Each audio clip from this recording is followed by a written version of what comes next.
to Jonathan Taylor. Huge hole. He's at the 30. He's going to go. 10, 5, touchdown. Jonathan Taylor made a man miss the line of scrimmage and then runs it into Pater for a one-handed INT. Are you kidding me? Kenny Moore. What a play by Nyheim Hines.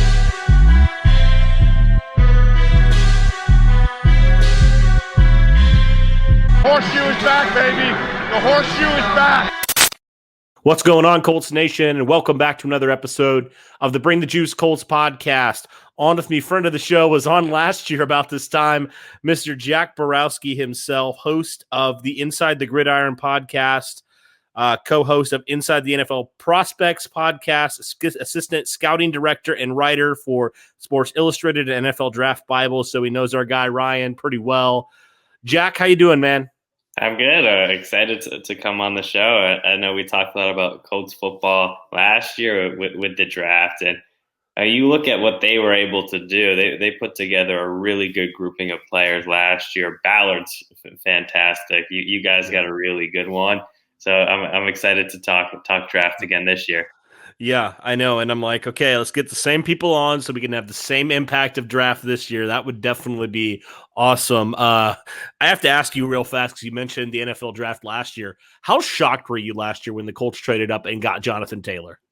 I was really surprised that they went up and did that because I feel like when I think of Indianapolis Colts football as of late, it's defensive line, offensive line. Like they're gonna win a lot of football games, and they're not gonna have like 10 Pro Bowlers or just have all these top tier picks. Like either they win with really underutilized guys that they bring in, and to bring in a guy like Jonathan Taylor after going out and getting Michael Pittman Jr., I was really surprised with that move. At first, it seemed like, maybe they didn't take the right running back, but just the way he progressed over the course of the season and the running back stable they have, you just look at him. He ran sub 4.4 at the combine and just what he brings to the table as a back. I'm really looking forward to what he can bring to the table, especially with Carson Wentz, the new quarterback, getting him adjusted. So I'm excited. I think it was a really good pick. Yeah, man, that Colts running back group is just absolutely insane with re-signing Marlon Mack and also have Nyheim Hines. Like they have three guys that are incredible players. So I'm really looking forward to seeing all three of them together healthy because obviously Mack went down early last year. But let's get into this a little bit. Let's start talking about some of these positions of need. You mentioned the offense and defensive line. Well, I would argue, and a lot of people would argue as well, that the biggest need for the Colts on offense is left tackle, with Anthony Costanzo hanging it up this past year, dealing with some injuries and stuff like that. The Colts have a need at left tackle. Now, obviously, they signed a couple guys in Sam Tevy and Julian Davenport these last couple weeks. But, I mean, let's be real. None of these guys you would hope are going to be your left tackle day one.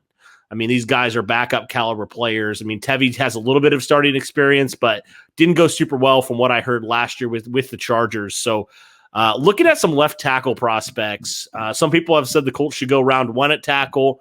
But I've looked at this tackle class a little bit, Jack, and it is a very deep tackle class. There's a lot of very good prospects, kind of similar, and I don't know if you agree with this or not, but kind of similar to wide receiver last year with just the sheer amount of depth. Like any other year, I feel like some of these guys that maybe could be in the middle rounds potentially are going to go, or people who would originally be like early round picks could potentially go in those middle rounds. What's your thought on the tackle class? And then kind of looking beyond the first round, are there any guys that really stand out to you that you think could be really value finds for Ballard there, second round and on? Yeah, the Colts are in an interesting situation. As you touched on, I brought up, they like to invest in the defensive line and offensive line. And granted, they've had a lot of success, but eventually you're going to have to replace guys. And with your left tackle position, Tevy is way better than Davenport, I'll say that. But he's not one that you, especially with what Carson Wentz has done as of late, you want to make sure he's got a great offensive line in place. And we look at the first round tackles first. You have Rashawn Slater, Sewell. They look like the top group. And then you have the next two guys in Tevin Jenkins and Christian Darrisaw. Jenkins is more of a right tackle than left tackle.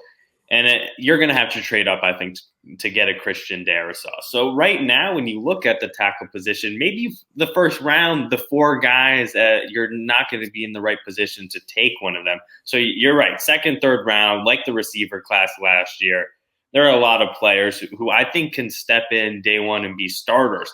I think you look at the likes of Liam Eichenberg from Notre Dame. He was a starting left tackle for Notre Dame for a very long time. And I think he really progressed from his junior to senior year. And is he the best player? No. Is he the most athletic guy? No. But what he does is he gets the job done. I think pairing him next to Quentin Nelson could be a fun duo. He's a really good run blocker. He gets his job done in pass protection.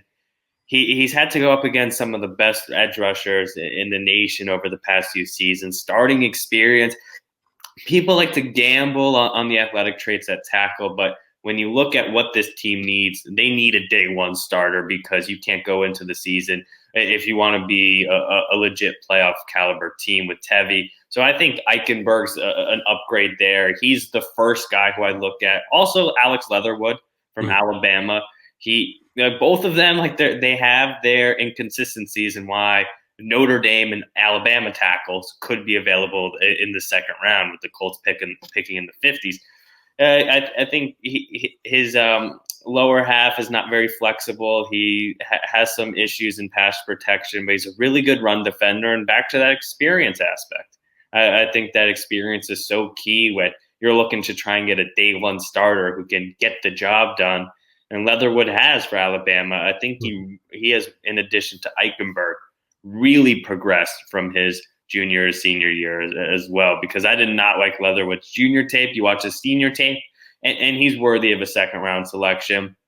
And then you got a few sleeper guys. Walker Little from Stanford. Walker Little was the number 1 ranked recruit coming out of high school by 247. He was the next guy coming out of Stanford. And so his career progression, freshman year, day one starter at Stanford. You don't get too many of those guys. I'd heard stories about how he was putting Solomon Thomas in the ground from the first practice on. Like, whoa. They were talking about him being a special caliber player. And then sophomore year, you turned on his tape, teams against Notre Dame and Oregon, games against those 2 teams. He really struggled in terms of his core strength. It's not great. And then he still was mocked as a first-round pick going into his junior year. First game of the season against Northwestern, I saw some improvements there. Then he tears his ACL. So that was 2019. Tears his ACL out for the year. Still some thoughts. Could he declare? Decides not to. With COVID and how it affected the season, he decides to opt out and declare for the draft. And he was eligible for the Senior Bowl. He didn't play because of that rust factor. So you're getting a guy who was a 5-star recruit, billed as a potential top 5 pick, meets all the measurables Ballard's looking for. He's going to come in and he's going to check all the boxes. He hasn't played since week 1 of the college football season in 2019 against Northwestern. And you're going to expect him to come in. It's a little more of a stretch, but do I think that the upside is there, that he could be a diamond in the rough, who obviously there's no such thing anymore, especially at the tackle position. But I think he could be a guy who teams somewhat overlook. Jackson Carman's another name, back to that Eichenberg Leatherwood mold, where he's big, he's long, he started at Clemson for multiple years at left tackle, and he gets the job done. He's a good run blocker as well, and he contributes in pass protection. It doesn't always look pretty, gets the job done, and I think those are a few guys who I'm looking at in that second round range, where they may not have elite level upside, but I think in Colts, from their perspective, your division, you got 2 teams that are not going to be even close to competing next year, and who knows what happens with Tennessee. Maybe their window is starting to pass a little bit. At Derrick Henry, there's only so many more years he can continue to rush for 5,000 yards. So I think that the Colts are in position to win now, and with a quarterback like Wentz and trying to get him on track, you need to have that left tackle position held down. You're not going to get those top 4, but I just named 3 to 4 guys who come from Stanford, Notre Dame, Clemson, Alabama, who all have starting experience at left tackle, who I think would be great options. And that's why I don't think it's necessary overdraft a tackle in the first round, and you can still go best player available or address a different position in need. Yeah, and I think some people have said, well, if a guy like Sam Cosmi or someone like that, one of those better tackles falls, and maybe you take him at 21. But I'm kind of there with you too. I feel like you can potentially get a guy in the second round. All those guys played against elite talent, right? They played against some of the best of the best. So I definitely love that. I love that they have that level of competition. It won't be, obviously it always is a transition to the NFL, but it won't be as huge as like a small school type of guy. So I like that. Jack, let's talk about the wide receiver position. Now, some people would look at this on the surface and say, oh, I don't think this is necessarily a need for the Colts. But, because obviously they just re-signed T.Y. Hilton to a 1-year deal. But the way I kind of look at it, Jack, is like, well, T.Y. Hilton is only on a 1-year deal. You like what you saw from Michael Pittman last year when you drafted him in that second round, the top of the second round. Zach Pascal's a nice player as well, but Paris Campbell's been injured. And then beyond that, you really don't know what you have at receiver right now. I mean, you drafted Desmond Patman last year, didn't see a snap. You got a few guys like DeMichael Harris and Ashton Doolin, some guys that are more special teams type of guys. At wide receiver, though, I feel like there could potentially be a need because you just don't really know outside of maybe Pittman who your receivers are going to be for the near future. So who are some guys maybe in that second, fourth, fifth round that you're looking at right now that could potentially be good fits for the Colts? Yeah, if we're looking at day two, I think it's not as great of a receiver class as last year, but it's right up there. And I think people could make that argument that it is on par. But I don't think where the Colts are picking right now that there's a ton of great options because we see how receivers went last year. I mean, you looked at the back end of the first round, early second round, like T. Higgins to me. I didn't think of him as the 33rd best player in the draft. I thought he went 33rd. And then you got like Michael Pittman. He was quick off the board. Laviska Shenault was quick off the board. These guys were flying. So I think that right now when I look at this Colts receiving core, yeah, they got options. And this is back to the point, like they don't got superstars at wide receiver. Do I think Michael Pittman could develop into a really good player? Yes, but he's not there yet. So you just can't count on it. And T.Y. is on a 1-year deal. Pascal is a solid option, but he's not a game changer. I think at that point in the draft, you're looking at a kid like Dwayne Eskridge in the second round out of Western Michigan. Biggest knock on him, I think, is his age. He's going to be 24 years old start of next season. But Eskridge is a legit track star who can take the top off the defense, put a lot of stress on the secondary. He gets open. He's a big play threat, can contribute on special teams. Who went down to the Senior Bowl and looked like the best player at the receiver position. And that includes a lot of really talented players. I think even you include last year outside of Denzel Mims, I think you could argue that he had the best week out of anyone.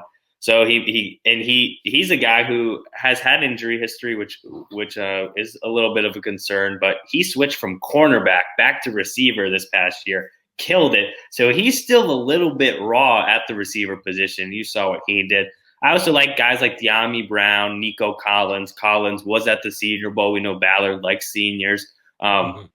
Nico, both of them are mid 4.4 guys who can stretch the field. And I just think a bigger body threat to pair with Michael Pittman. And I think that I think that Eskridge to me is the perfect one where he can take over because Paris Campbell to me just doesn't have that. He's got the speed, but he just hasn't been able to translate it. I just don't see him panning out. So I really think Eskridge to me is that guy who, if I'm looking in the second round, if you want to look a little bit later, Anthony Schwartz from Auburn. He's going to be a slot guy, I think, at the next level. He can also play off the line as a Z. But what Anthony Schwartz brings to the table is 10.07 track speed in 100 meter from high school. It was the number one recruit in terms of track coming out.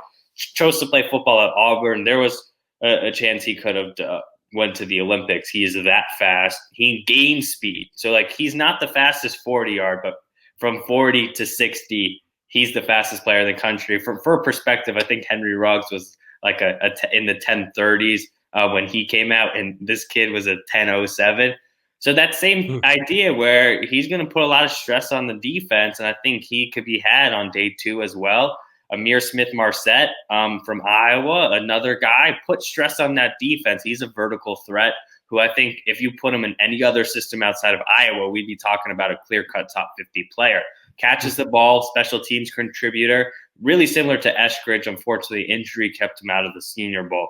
But I think those are three guys who I just think add that speed element to this offense that Paris Campbell hasn't been able to really capitalize on in his opportunities. And then T.Y. is going to be gone pretty soon. So you have to look for the future. And I think one of those speedsters on day 2, second or third round, wherever you're looking to take one, could be an option.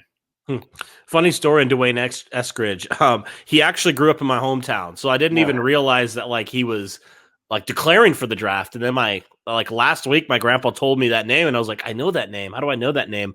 A couple of years ago when I was covering for the local newspaper, I was like, it was his senior year and that dude just went off. I remember he had like 200 yards, was just destroying defenses. And I was like, this guy is talented. I mean, he's got blazing speed. He was outrunning everybody. He's just that kind of guy. So that's really cool, man. And, with Paris Campbell, like it's unfortunate. He's just been injured so much. And we haven't really been able to see what he could do, and I think that's what the Colts need. They just need a guy that's going to be consistently in there making plays because Paris Campbell has shown the home run ability when he's gotten the chance, but he really hasn't gotten the chance yet. So I definitely would like the Colts to continue to go after receiver and kind of figure it out because like the best ability is availability. And if Paris Campbell's not going to be healthy, I'd want to take a guy like Dwayne Eskridge or somebody like that because it makes a lot of sense. I think the Colts just need that because it seems like about every year, Jack, by week 10, the Colts are like finding guys off the street to be their number 2 wide receiver. It's just ridiculous.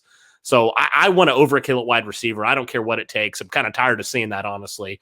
But let's move on to, I think, another big position that the Colts are looking to probably address in the draft. That's tight end, a receiving tight end, a playmaking tight end. Obviously, the Colts haven't done anything yet with Trey Burton, who was on the team last year. It seems like they're trying to upgrade there. Really not a whole lot of great options. I know they had Jeremy Sprinkle in, former Washington tight end a couple of years ago, was drafted in, I believe, in like the 5th round. But they still are lacking that true number 1 tight end. Who are some guys maybe that you could see in that second to third, 4th round the Colts potentially could look to go after and help their offense improve in that area? The 2 names I bring up because this tight end class I think was billed as a lot better than it actually is because of the name like Kyle Pitts, and there was a lot of guys who went back to school who shouldn't have because after Pitts you got Pat Freiermuth, who I think will be a 2nd round pick, and Freiermuth was labeled baby Gronk going into the year. He was hurt, didn't play that well. He's probably a 2nd. So, and I just don't think he'll be available when the Colts are picking just because of position scarcity in terms of value. So you have 2nd round right now. I'm looking at Hunter, or really just day 2 in general, because I think 2nd round they should probably address a different position. Mm-hmm. The only two guys I think, or really I'll throw a 3rd in there that I would even consider are Tommy Tremble from Notre Dame, who plays more of he'd be a fullback, H-back. He's not your true tight end. The concerns with him are first off, a great blocker, pretty athletic guy. His hands suck. That's really that's the knock. And you can't catch the football most of the time. You don't end up panning out. So that's the only concern that I have with a guy like him. But if he can just hold on to the football, he would be a clear-cut 2nd round pick. Then the other 2 guys, Hunter Long from Boston College, he's more in that Jack Doyle mold. He's just going to be a really reliable, solid player for a long time, in my opinion. Does he have a ton of upside? Not really. He went down to the Senior Bowl. He was solid, but it wasn't like, holy cow, this kid is anything more than a 3rd round pick. So I think you got those 2 in the 3rd. And then the guy who I would take, who played at the Senior Bowl, Trey McKitty from Georgia. And for college football fans, if you don't know that name, even though he played at Georgia, didn't really see the field much there. But in terms of just athleticism and just the projection to the NFL, the guy has 11-inch hands, and he uses those mitts. At the Senior Bowl, easily the best tight end there. The guy was catching everything, athletic, could get open, good enough blocker. I was really impressed with him. He probably came into the week from the NFL's perspective as a midday 3 guy, and from the media's perspective as a nobody. And then I think he put himself in the conversation in a weaker class to be that next guy off the board after Tremble, Hunter Long, Frymuth in the second, and Pitts obviously in the top 10. So those are the 4 guys. I think he's the 5th. And if you ask a personal opinion, I think he's really has a chance to finish as the second best tight end in the class. And that'd be a perfect Ballard pick where you're like, that seems like kind of a reach if they go and they just had to take him in the middle of day 2. But really, it may not be, just because it's all about projections to the NFL, especially at tight end, where these guys are not utilized at all in college outside of really Kyle Pitts. So it's all about what can they be a few years down the line. And I think McKitty has a chance to be the second best one. So I think more in that day 2 mold, he'd be the guy who I'd 100% be targeting, just because teams may still be a little wary because he didn't have that college production. But I think there was reasoning behind it, just because played at Florida State, transferred to Georgia, neither one used him. So he went out at the Senior Bowl and showed why he's easily deserving of being a top 100 pick. That's exactly what Ballard would do too. Like, you've seen it in the past, like with some of the players, you're like with Kamoko Toure, I'll just throw out a prime example there. Didn't have the sacks where you're like, why is he a second round pick? Like, a lot of people were questioning that, but he went to the Senior Bowl. He saw what he did at the Senior Bowl. And, obviously Toure hasn't yet gotten to that point, but he has shown a lot of flashes to be a very dominant pass rusher. So it would be very Ballard-like to take a guy like him, a guy who doesn't necessarily have eye-popping stats, right? But like the measurables and, what he did at the Senior Bowl just completely changes their mind. Like, that just is exactly what Ballard would do. So I wouldn't put that past him at all. Let's move on to pass rush. Let's go to the defensive side now. Pass rush, undoubtedly the biggest need on defense at this point. The Colts right now, they haven't re-signed Justin Houston, but there's thoughts that he might get re-signed for maybe a year or two. And then, they have guys like I mentioned, Kamoko Toure, Ben Banogu, Tyquan Lewis, 3 guys that they've drafted in the second round the last couple of years. Nobody's really taken that clear-cut number 1 at defensive end yet. But, edge rush still is a big need, I think. I think everybody would argue that, the Colts' defensive interior on the line is fantastic with Buckner and Grover Stewart. But then you go to the defensive end position and you even throw it back to the playoff game against Buffalo. You think, man, if you could have got a little bit more production from the defensive ends, that could have been a completely different game. Colts could have easily come away with that win. So I think it's been an issue for a while. The Colts have tried to solve it, haven't quite figured it out yet. I think it's still an issue.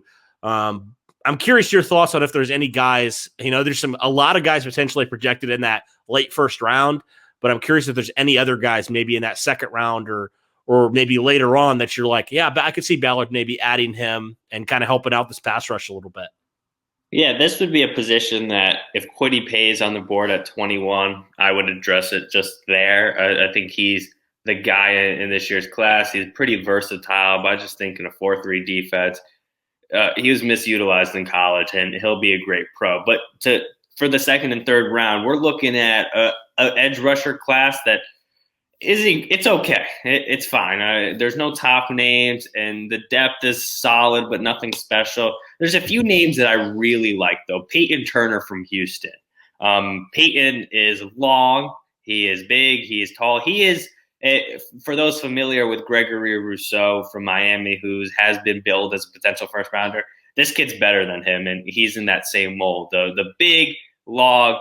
He's going to win with power. He's got good bend for his size. And so Peyton coming into the year had dealt with some injuries. And that's really what impacted his play and where now he's looked at as a second round prospect. I think he does end up in the second, top 75 at the worst, because of what he brings to the table in terms of his traits. What he did was pretty good at the Senior Bowl, but his film from this past year, in terms of guys who were off the radar, he was considered a priority free agent based off of his measurables going into the year, and he just exploded. You put on the tape, he went up against – it didn't really matter who he went up against. Granted, it was AAC competition for the most part, but he really dominated. So he's a guy who fits that long arm mold, who has some upside still, who I think had he been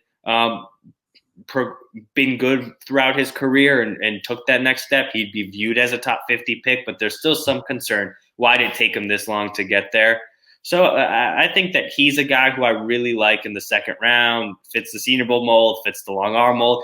Another guy who's pretty similar to that, who's more of a third-round pick, Ellerson Smith from Northern Iowa. Smaller school kid, went down to the Senior Bowl, played really well. The kid's 6'6 plus. He came into this year, and though Northern Iowa didn't have a season, his biggest concern was weight. He put on a lot of weight. He's going to be in that 6'5", 265 mold, long arms. Had a 41.5-inch vert at his pro day. Ran really well. Looked good at the Senior Bowl. Showed flashes. Definitely a guy who can kick inside on pass rush downs. Down the road, obviously, the Colts have it all figured out there right now, but that's where he could be. And I think he may take a little time to develop. And the Colts don't really have too many options right now where you're like, all right, it feels safe. We can let him develop. But I think a few years down the line, he could be that number one guy, which you don't seem to find too many of those guys on day two. I think it's just because he played at Northern Iowa and didn't have a season. So those are two of the guys. Sure. Awesome. So let's talk about another position that they lost a player in due to free agency, the linebacker position. Now, this is kind of similar to wide receiver, and where you kind of look at it and you say, is there really a need there? But, looking at it though, you got your two starters in Darius Leonard, Bobby Okereke, but beyond that, there's a little bit of question marks on some depth. Maybe the Sam linebacker doesn't play a ton of snaps, but Ballard has shown he's willing to draft linebackers. All these linebackers that were on the roster have been drafted by Ballard outside of the first round. So this guy has shown that he can really draft linebackers well. The Colts kept 7 linebackers on their roster last year, their final 53-man. So if that tells you right there how much Ballard loves to draft linebackers, who are some guys you think maybe could be that again for him in that, second to however many, 4th, 5th round? Who are some linebackers that stand out to you potentially as targets for the Colts? The one guy who I think is a target, and if the Colts decide to trade back out of the first round, he'd be the guy, is Baron Browning from Ohio State. Mm-hmm. He had his pro day today. I think he had a 40-inch vert. He was a top 5-star recruit coming out of high school. Was just similar to this theme of he just wasn't utilized correctly at first at Ohio State, which is weird for a 5-star player at a 5-star program like Ohio State is. That he played behind Malik Harrison, who was a 3rd-round pick of the Ravens this past year, and he got his opportunity this year. Elite pass rusher, super athletic, can cover, and he just fits Chris Ballard's mold of this guy checks every single testing box. He's 6'3", 240. You think he's got 33-inch arms. He just, like, if you want to check every box for a linebacker, he's the guy who does it character-wise. Everything, like, there's really no red flags. When you put on his film, his eye discipline isn't great, but I really think that it's being a little bit overblown, and he could end up as a top 15 player in the class when things are all said and done. So to me, he's the one guy. I think it should have been a better linebacker class than it is. I think some of them are going to end up going in the first round where it doesn't make sense. He's the one who's that fringe. Could he be a first? And I wouldn't be surprised. Yes, would most people be? I think so. So he's more in that top 50 range. So Ballard may have to move down or may have to move up to get him. And it's not the biggest need. Could I see him doing that? Absolutely. I think that he's just a best player available for Chris Ballard defense, especially linebackers. He seems to be able to just get the most out of them, and he knows how to draft them. So pairing him with Darius Leonard, obviously they don't necessarily need one, and he may not get that playing time early on just with who they have and where the NFL is going in terms of linebackers. But I really think that he's a guy who's going to be a superstar if Chris Ballard can get his hands on him and that team as a whole. Yeah, you talk about he's not a need. Well, we were joking off air, and we were talking about it earlier. We didn't think Jonathan Taylor was a need, but Chris Ballard surprised us all. So I would not put that past him at all to go get a guy like Baron Browning there in that second round. I would not be shocked at all, even if he traded up for him. If he just falls in love with them, that's such a Ballard thing to do. Continue to add to a position that you don't think is a need, or we don't think is a need, but Ballard has a special plan for him, and it pans out. So, all right, let's move on to the last position people could say need, and this is corner. Now, corner is very interesting because you did re-sign Xavier Rhodes to that 1-year deal. You do still have Rocky Sin, who you drafted a few years ago. You have Kenny Moore, who's probably the best slot corner in football, I would argue, or one of the top slot corners in football. You have guys like Isaiah Rodgers, who you drafted last year. You have a guy like Marvell Tell coming back after opting out this last season. Even if you decide to bring back TJ Carey, like, you have options at corner. And it is very similar also to wide receiver in the fact that, like, none of these guys are like standout like superstars, but there's a lot of solid guys in this unit. And I feel like the Colts could serve to potentially try to find their number one guy, whether that is in that first round or whether that is in that second round. Who are some guys that stand out to you potentially as guys that the Colts could maybe find in the second or maybe even mid round if they want to kind of add some depth? Yeah, the few guys who I like Melifonwu, Obi Melifonwu's brother, Ifatu. I think he's the guy who, if I'm looking and I'm projecting what the Colts board looks like, he's probably a top 3 or so cornerback on their board. He's 6'2 plus, super long arms. He's a freak of nature. It ran 4.4. I wouldn't be shocked if he's a back end of the first round guy because of his measurables and he put up really good tape. He's not that good where I could see him. It's just the Colts are in this weird spot where they got a few needs at probably more of the more important positions, and they're in a bad spot at 21. But then, I see the Colts trading out. I really could see the Colts trading out of the first, and you go grab a defensive player and a tackle in the second, and you acquire even more picks. But I think cornerback Melifonwu's, I think, the guy. If he falls to 54, that's a home run pick. Would I take him 21? Probably not. Maybe trade back in the first or early second and take a guy like him. I think he's a day one starter easy.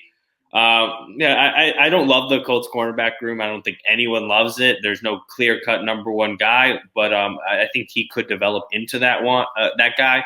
Tyson Campbell also fits that mold. A really long arm kid who just hasn't put it all together yet. I think he's pretty athletic. He should be available in the second to third round.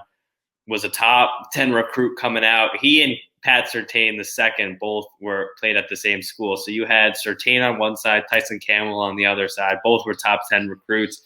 Campbell's just doesn't have that confidence level yet. That's my biggest worry with him because he's fluid mover. You fall in love with his natural traits. It's just, can up here he develop? And that's the biggest question. So that's why I think he'll be available at 54, potentially in the third round. So I think those are two guys. I love the small school kids in this year's draft, Robert Rochelle and Brian Mills. Rochelle's from Central Arkansas. I think he may end up being a candidate at 54. And you're just taking him. And if you go look up Robert Rochelle's pro day numbers, they are absurd. The tape wasn't unbelievable, but the pro day numbers, I think that's what you're taking him on at Central Arkansas. It's kind of hard to really depict his film. He's not going up against any wide receiver who's going to ever play in the NFL for the most part. So he's a guy in Mills also. I mean, the guy 32 plus inch arms as well, long kid, fits that mold. I think both of them small school kids. You're getting him at a discount just because of the school they played at. I think Mills played really well at the Senior Bowl, not necessarily in terms of just going out there and dominating like Melifonwu did, but he really progressed over the week. And I just saw he was this close a lot of times to making big-time plays, and I think that goes back to playing at North Carolina Central. You're not getting the defensive back coach who's on the way to becoming a future head coach or being a big-time developer. So he just was this close a lot of times. So he's a guy who I think both of them really, I think Rochelle, he's probably late second, early third. I think Brian Mills could be like a compensatory pick guy to early fourth. I think you're getting value there. And I don't love the depth in the cornerback class, but I think those are two guys who stand out as players.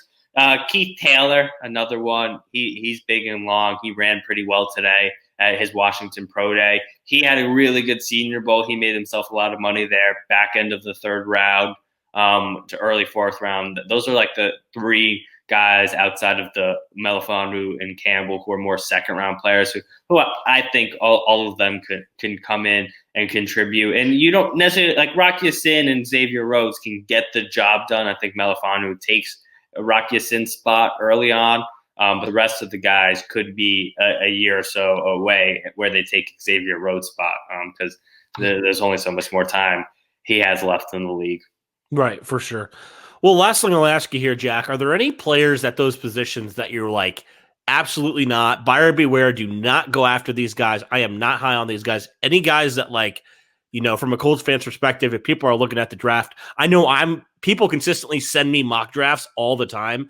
And I'm like, I'm not big into it. So like, I don't really know if it's good or not. Who are some guys that like, you're like, no, don't buy the hype. They're not worth it. Yeah, I think a few guys. Let's start with the edge rushers. I think the two Miami kids are really through. You guys probably aren't going to be looking at Quincy Roche just because of the measurables, but Jalen Phillips to me is a top 5 player in this year's drafts. And why am I saying buyer beware? The medical history and just for background, Phillips came in number 1 or number 2 ranked player. I think he and Walker Little was a toss-up. Both of them came in as clear-cut for future first-round picks. Phillips started his career at UCLA, and he didn't really do a ton. He was undersized, only like 225 pounds. Was 6'5", 6'6", but only 225 pounds, and just got beaten off the ball a lot, couldn't contribute as a run defender, and dealt with concussion problems. And those concussion problems really mounted up to the point where he had to medically retire from football because of concussions, and UCLA would not clear him to play. Decides to retire, pursued a career in music. Miami came calling, and we're like, you're too good to do this. He comes back, gains weight up to being 265 pounds, comes in this past year and just dominates for Miami. And the tape you put on, and he just tested, I think it was yesterday, and his numbers were off the charts. The guy is a freak athlete. He's Montez Sweat type of player. I think that's who Daniel Jeremiah compared him to. I think he's better than Sweat coming out. So he's got everything. It's just, you pay him if you take him at 21, which he easily talent-wise is worthy of being the 21st pick of the draft. You get first-round caliber money. I mean, we saw this with Chris Borland, fantastic player for the San Francisco 49ers a few years back at linebacker. He retired after 1 year, and I think that's the concern is you pay him a lot of money, and there's some other off-the-field baggage with Phillips. The concussions come back. He's done. You're looking at a player, if you take him in the first few rounds, you want him to be 10-year contributors, even if he's not the best player in the NFL. And you look at Braden Smith, what he's going to be for the Colts. As a really long-time player. Is he the best tackle in the NFL? No. But is he really good and just going to be able to contribute for a long time? Absolutely. So I think Phillips, to me, that's the concern, and why if I was an NFL team, I wouldn't have him on my draft board. I just wouldn't take a kid like that because you're looking for long-term players. And 1 year out of Phillips and he's gone, and that's a waste of a draft pick no matter how good he is. So, Phillips to me. And then Rousseau, I think, he's a guy who's been hyped up as a first-round pick, a top 10 pick since last April. And it's based on the fact he was 6'6", 6'7", 265 pounds, another guy who checks that box, long arms. And he had 15 sacks as a redshirt freshman. Those are incredible numbers. 1 year of football. And the crazy thing was, Rousseau started out, he came into Miami having only played safety and wide receiver in high school. He comes into college. He had an injury that kept him out as a freshman, forced him to redshirt. Redshirt freshman comes in 15-plus sacks. You turn on the tape, lacks any explosion and lacks any sort of bend. I have 15 sacks off hustle plays and length. That's not translating to the NFL. And I think at 21, he gets mocked to the Colts a lot. I would not touch him until I wouldn't touch him, but I think the third round's the first time I really want to take a player who he just tested and he showed that he has no bend and no explosion. So only 1 year of production. I think he was smart to declare because maybe he would have taken a step back this year. We see that a lot. So Rousseau, linebacker, if Micah Parsons falls to 21, I wouldn't touch him. He's a guy with major character and off the field red flags as a whole that I think could end up impacting his development as a football player. And Ballard's not a guy who I think takes too many of those types of players. He didn't play this year. There were some concerns on his film that I don't think people are talking about enough. I think he takes plays off. He looks a little lackadaisical on the field at times. I think it goes back to maturity in the off-field concerns that are somewhat well documented, and there's other concerns that could drop him later in the first round, even though he just ran sub 4.4 as a linebacker. So he's a guy. I think if you're looking receiver or cornerback, a cornerback who I wouldn't touch is Caleb Farley until 54. Farley, to me, he was billed as a top 10 to top 15 pick. He's 6'2", sub 4.4 guy, ball production. He's got a bad back, and he didn't play this year. And so Farley's back. His history with injuries, towards ACL as a freshman, then missed the last few games 2019 with his bad back, and he took this entire year off, and his back couldn't heal enough. So he had back surgery after he dealt with that time off. Then you have an entire year to just rest, get yourself ready for the NFL. And obviously his back was not good enough that he had to then get another back surgery. So he had 2 back surgeries. The kid hasn't even played it down in the NFL. And I think his tape isn't necessarily there yet. But 54, if he's dealing with lingering back issues, but he's still a number 1 guy, you deal with that. 21, you're looking for an investment in a high-caliber player for a long time. Back issues are reoccurring, and I don't think his tape is good enough to warrant being a first-round pick still.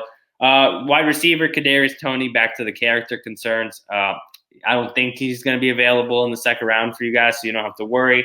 So those are just some guys. And then tackle, I know you mentioned Sam Cosmi. To me, he's really overrated. I know the athletic testing numbers show otherwise, but you turn on his film, and I expected to come in thinking this is a first-round caliber player. He is not. His technique is day 3. He has 33-inch arms, so he may be tall, but he is not long.